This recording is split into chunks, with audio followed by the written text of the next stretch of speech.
Os 5 princípios essenciais de Napoleão Hill, capítulo 2, Imaginação. A oficina da mente. A imaginação é literalmente a oficina onde são moldados todos os planos criados pelo homem. O impulso, o desejo tomam forma e agem por meio da ajuda da faculdade imaginativa da mente. Já foi dito que o homem pode criar tudo aquilo que pode imaginar. A única limitação justificável do homem reside no desenvolvimento e uso de sua imaginação. O homem ainda não chegou ao auge do desenvolvimento do uso de suas faculdades imaginativas. Ele acabou de descobrir sua imaginação e passou a usá-la de forma ainda muito elementar.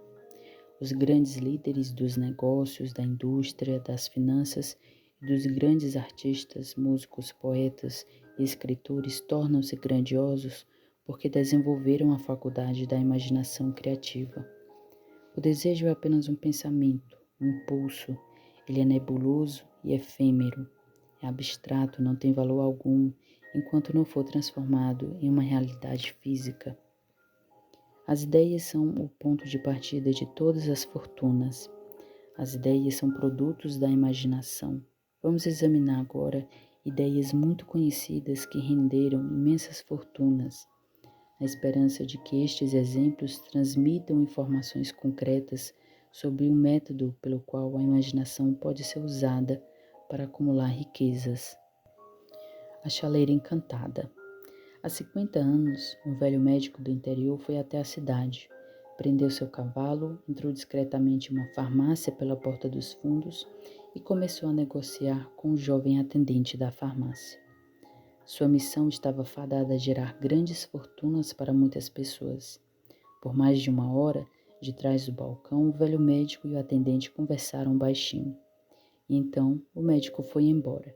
Ele foi até a carroça e trouxe uma enorme chaleira antiga, uma espátula de madeira, usada para misturar o que havia na chaleira, e as deixou no fundo da loja. O atendente analisou o caldeirão, levou a mão ao bolso, tirou um rolo de notas e entregou ao médico. O rolo de notas tinha exatamente $500, todas as economias do atendente.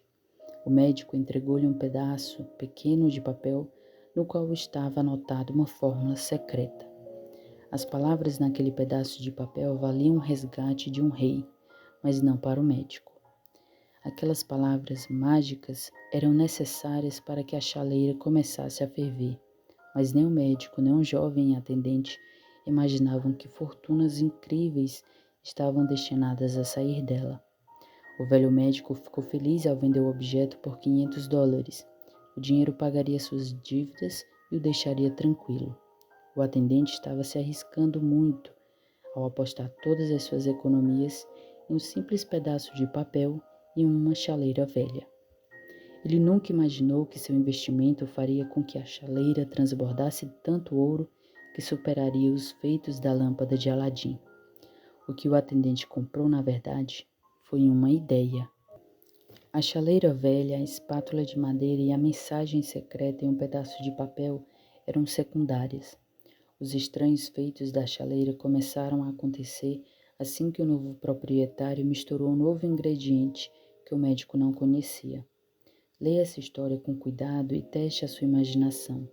Veja se você consegue descobrir o que o jovem adicionou à mensagem secreta que fez com que a chaleira começasse a transbordar ouro.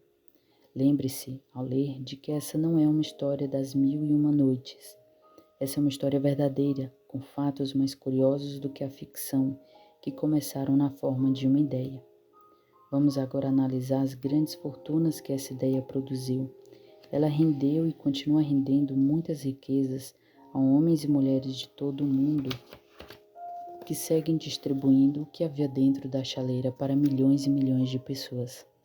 A chaleira velha hoje é um dos maiores consumidores mundiais de açúcar, que gera empregos permanentes para milhares de trabalhadores e trabalhadoras no cultivo da cana-de-açúcar e no setor de refino e comercialização do açúcar.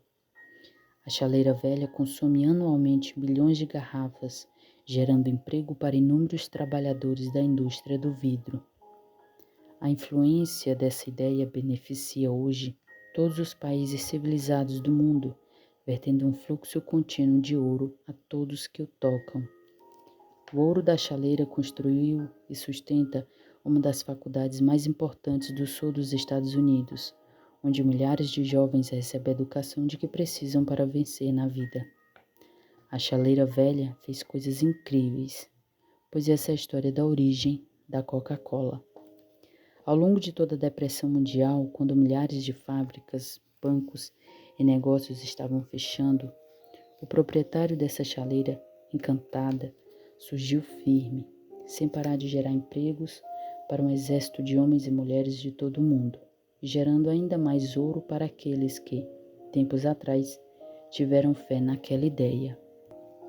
Não importa quem você seja, onde você viva e com que você trabalhe. Lembre-se apenas, no futuro, quando vier as palavras Coca-Cola, de que esse grande império de riqueza e influência surgiu de uma única ideia e que o ingrediente misterioso que o atendente da farmácia adicionou à fórmula secreta foi a imaginação. Pois sim, os pensamentos são reais e seu âmbito de atuação é o próprio mundo. O que eu faria se tivesse $1 milhão? Essa história prova que o velho ditado, onde existe vontade, existe um caminho, é verdadeiro. Ouvi isso do meu querido professor e pastor, o finado Frank Gonsalves, que iniciou carreira como missionário nos currais da região sul de Chicago. Enquanto frequentava a faculdade, o Dr. Gonsalves observou muitos defeitos no nosso sistema educacional que ele acreditou que poderia corrigir se pudesse administrar uma faculdade. Seu desejo mais profundo era se tornar diretor de uma instituição educacional na qual os jovens seriam ensinados a aprender na prática. Ele decidiu organizar uma nova faculdade na qual pudesse aplicar suas ideias sem ser prejudicado pelos métodos educacionais mais ortodoxos. Ele precisava de $1 milhão para tirar o projeto do papel. Onde ele conseguiria uma quantidade tão grande? Essa era a pergunta que consumia boa parte dos pensamentos ambiciosos do jovem pastor. Por ser um filósofo, além de pastor, o Dr. Gonsalves reconheceu, assim como reconheceram todas as pessoas que têm êxito na vida, que a firmeza de propósito é o ponto de partida. Ele também reconheceu que a firmeza de propósito ganha animação, vida e poder quando é apoiada em um desejo ardente de traduzir tal desejo em seu equivalente material. Ele sabia de todas essas grandes verdades, mas mesmo assim não sabia onde e como conseguiria $1 milhão. O caminho natural seria desistir e abandonar a ideia, dizendo: bom, a ideia até que é boa, mas não me adianta de nada porque nunca vou conseguir o dinheiro de que preciso. Isso é exatamente o que a maioria das pessoas teria dito, mas não foi o que o Dr. Gonsalves falou. O que ele disse, o que ele fez, foi tão importante que trago aqui suas palavras para que ele fale por si. Em um sábado à tarde, eu estava sentado no meu quarto pensando em formas e meios de levantar o dinheiro de que precisava para executar os meus planos. Era algo que eu precisava havia quase 2 anos, mas eu não tinha feito nada além de pensar. Chegara o momento de agir. Eu decidi naquele instante, naquele lugar, que conseguiria o dinheiro de que precisava em uma semana. Como? Liguei para os jornais importantes e anunciei que faria um sermão na manhã seguinte, que chamei de O que eu faria se tivesse $1 milhão. Comecei a trabalhar no sermão imediatamente, mas preciso confessar, sinceramente, que a tarefa não era nada difícil, pois eu vinha me preparado para aquele sermão havia quase 2 anos. A essência daquele sermão já fazia parte de mim. Na manhã seguinte, acordei cedo, ajoelhei-me e pedi para que o sermão que eu daria naquela noite chamasse a atenção de alguém que pudesse oferecer o dinheiro necessário. Enquanto eu orava, tive novamente a sensação de tranquilidade e certeza de que o dinheiro estava vindo. Na empolgação, acabei saindo de casa sem o sermão, o que fui só descobrir quando já estava no púlpito, pronto para começar a falar. Já era tarde demais para voltar e pegar minhas anotações, e foi uma verdadeira dádiva não ter podido voltar. Em vez disso, o meu próprio subconsciente me forneceu todo o material de que eu precisava. Quando me levantei para falar o sermão, Fechei os olhos e falei de todo o coração sobre os meus sonhos. Falei não apenas com o público, senti que eu estava de fato falando com Deus. Contei o que faria com US$ 1 milhão se aquele dinheiro fosse colocado em minhas mãos.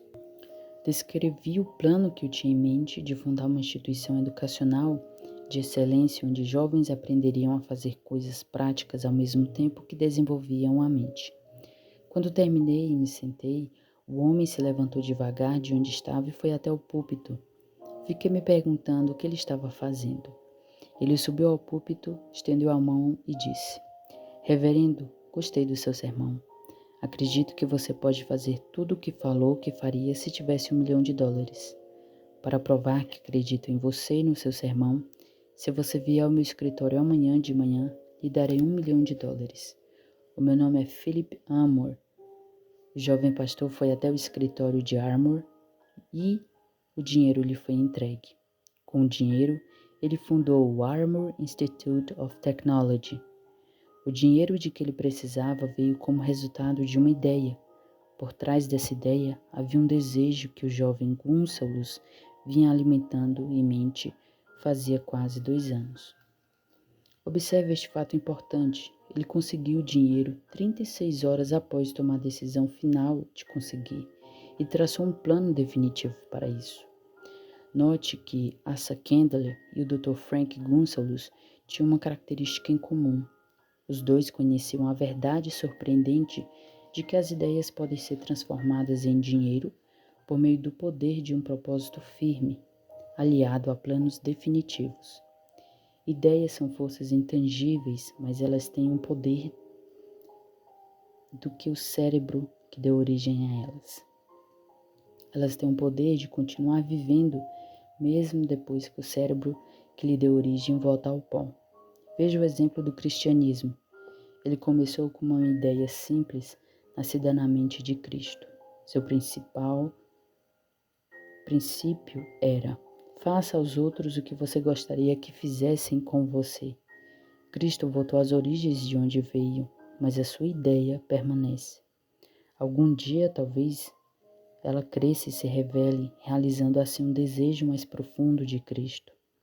A ideia vem se desenvolvendo há apenas 2.000 anos. Vamos dar mais tempo. O sucesso não exige explicações. O fracasso não permite nenhum álibi.